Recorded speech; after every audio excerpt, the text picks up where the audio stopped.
चलिए पहले तो कॉन्सेप्ट को समझने की कोशिश करते हैं कि सवाल का कॉन्सेप्ट क्या है, बेसिक कॉन्सेप्ट।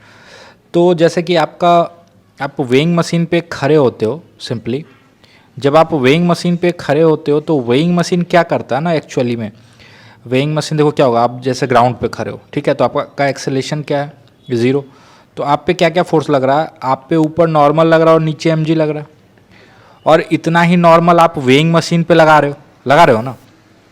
तो वेइंग मशीन एक्चुअली में क्या करता है, आप देखो, वो सिर्फ ये मेज़र करता है कि वेइंग मशीन पे आप कितना नॉर्मल लगा रहे हो या वेइंग मशीन आप पे कितना नॉर्मल लगा रहा है। थर्ड लॉ से तो दोनों सेम होगा। तो वेइंग मशीन क्या करता है, पहले वो नॉर्मल मेज़र करता है। तो यहाँ पे क्या हो जाएगा, अगर आपका कोई एक्सेलेरेशन नहीं है, आप ग्राउंड पे खड़े हो, तो होता क्या है, वो बेसिकली ऐसे मेज़र करता है। आप जानते हो इक्वेशन क्या लिखोगे यहाँ पे, n माइनस एम जी बराबर 0, तो n बराबर एम जी। तो वेइंग मशीन इस नॉर्मल को मेज़र करता है और इस नॉर्मल को g से डिवाइड करके आपको रीडिंग देता है। तो वेइंग मशीन का जो रीडिंग होता है, ध्यान से सुना, रीडिंग जिसको हम नाम दे देते हैं मान लो m डैश, ठीक है। तो ये रीडिंग होता है नॉर्मल डिवाइडेड बाय g, ठीक है। वेइंग मशीन मास मेजर नहीं कर सकता है, ये नॉर्मल फोर्स मेजर करता है, ठीक है। तो यहाँ पे इस पर्टिकुलर केस में n का वैल्यू क्या आया, mg बाई जी, ठीक है। तो जो रीडिंग आएगा वो आपके एक्चुअल मास के बराबर आ गया, m के बराबर आ गया। लेकिन ऐसा जरूरी नहीं है कि आप हमेशा नॉर्मल आपके वेट के बराबर ही हो, ऐसा बहुत सारा केस आपने देखा है, ठीक है। तो उन केसेस में जो वेइंग मशीन का रीडिंग होता है वो आपके एक्चुअल मास से अलग शो करता है, ठीक है। या ऐसे बोल सकते हो कि आपके एक्चुअल वेट से कुछ अलग होता है, उसको अपरेंट वेट बोलते हैं, ठीक। अब इसी पे चर्चा करते हैं, ध्यान से देखना। हम इसको हटा दे रहे हैं, ठीक। ये आदमी खड़ा है, लिफ्ट में खड़ा है, जो कि कभी ए एक्सेलेरेशन से ऊपर जा रहा है, कभी कांस्टेंट वेलोसिटी से जा रहा है और कभी डाउनवर्ड एक्सेलेरेशन ए से जा रहा है, ठीक है। उससे कोई मतलब नहीं, पहले ए एक्सेलेरेशन से ऊपर जा रहा है तो क्या होगा, ध्यान से सुनना, ठीक है। तो इस केस में क्या होगा, इस आदमी पे नॉर्मल तो ऊपर लग ही रहा होगा, ठीक है। नीचे क्या लग रहा होगा, mg। हम देखते हैं कि ये कितना मेजर कर रहा वेइंग मशीन, ठीक है। वेइंग मशीन का रीडिंग क्या आने वाला, ठीक है भाई। ऊपर n नीचे mg, तो इक्वेशन क्या लिखोगे पहले केस के लिए, n माइनस एम जी बराबर मास इंटू एक्सेलेरेशन, ऊपर को प्लस ले रहे हैं तो a। ये कब है, ये कब का केस है, जब लिफ्ट ऊपर एक्सेलरेट कर रहा है। तो इस केस में जो नॉर्मल का वैल्यू आया वो आ जाएगा m इंटू जी प्लस ए। तो वेइंग मशीन का रीडिंग जो आएगा, रीडिंग वो क्या करेगा, रीडिंग जिसको हम m डैश बोल रहे हैं, that will be your normal divided by g। तो इस केस में आ जाएगा आपका m into ji plus a divided by g. अभी हम सबको लिख के रख रहे हैं, ठीक है, परेशान नहीं होना। अब उस केस की बात करते हैं जब लिफ्ट कांस्टेंट वेलोसिटी से चल रहा, बोला ना कि कुछ देर ये ऊपर एक्सेलेरेट कर रहा है, कुछ देर कांस्टेंट वेलोसिटी से चल रहा है, तो बी केस है मेरा।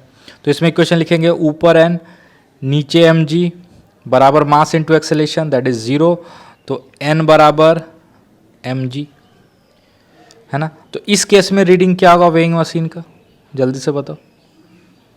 इसका नाम मान लो m डैश 1 रखते हैं, ठीक है। इस केस में रीडिंग हो जाएगा m डैश 2 और ये हो जाएगा नॉर्मल बाय g। तो इस केस में देखो ये एम जी डिवाइडेड बाई जी यानी m, यानी एक्चुअल शो कर रहा होगा रीडिंग, ठीक है। और तीसरा केस है जब लिफ्ट नीचे एक्सेलरेट कर रहा होगा। जब लिफ्ट नीचे एक्सेलरेट कर रहा होगा, डी एक्सेलेरेशन का बात है, मतलब यहाँ पे नीचे एक्सेलरेट कर रहा है, ठीक है। एक्सेलेरेशन का डायरेक्शन क्या, नीचे, और बोला मैग्नीट्यूड वही ए होना है। तो इस केस में रीडिंग क्या हो जाएगी, अब डायरेक्ट हम लिख रहे हैं, आप खुद से फ्री बॉडी डायग्राम बना के दिखाओ। तो इसको बोलते हैं m3 डैश और ये हो जाएगा आपका m into ji minus a divided by g, है ना। यानी ये हो जाएगा m into ji minus a divided by g. अब आप खुद बताओ मैक्सिमम रीडिंग कब आ रहा होगा? मैक्सिमम रीडिंग आ रहा होगा जब ये होगा, और मिनिमम रीडिंग कब आ रहा होगा? जब ये होगा। तो मैक्सिमम रीडिंग क्या है इसका? मैक्सिमम रीडिंग बोल रहा है 72 है, ठीक है। और मिनिमम रीडिंग क्या बोल रहा है? तो मिनिमम रीडिंग बोल रहा है 60, ठीक। तो अब हम इक्वेशन लिख सकते हैं कि मेरे पास मैक्सिमम रीडिंग क्या है, m into ji plus A by G is equal to 72, और m into ji minus A by G is equal to 60, ये मिनिमम रीडिंग है। जब आप दोनों को डिवाइड कर दोगे तो आपके पास इक्वेशन आ जाएगा g plus A by G minus A is equal to 72/60। इसको आप सॉल्व करोगे तो a का वैल्यू आ जाएगा 0.9 मीटर पर सेकेंड स्क्वायर, ठीक है। अब इसमें क्या क्या पूछ रहा है ये देखते हैं। आपसे पूछ रहा है कि the true weight of the person, person का ट्रू वेट पूछ रहा है, मतलब mg का वैल्यू पूछ रहा है, ठीक है। और दूसरा द मैग्नीट्यूड ऑफ एक्सेलेरेशन, तो एक्सेलेरेशन का मैग्नीट्यूड तो हम लोग निकाल पा रहे हैं। एक्सेलेरेशन का मैग्नीट्यूड कितना आ रहा है? तो 0.9। अब यहाँ से m निकालने की कोशिश करें ताकि हम ट्रू वेट निकाल पाएँ, तो हम इक्वेशन में पुट कर सकते हैं m इंटू सेकेंड में पुट कर लो, 9.9 minus 0.9 by 9.9 is equal to 60, है ना। तो यहाँ से आप बोल सकते हो m बराबर 6 इंटू 9 डिवाइडेड बाय 9, है ना। ये हो जाएगा 11, तो ये हो जाएगा 66 kg। इसका जो एक्चुअल मास है वो 66 kg है। तो जो एक्चुअल वेट होगा, ट्रू वेट,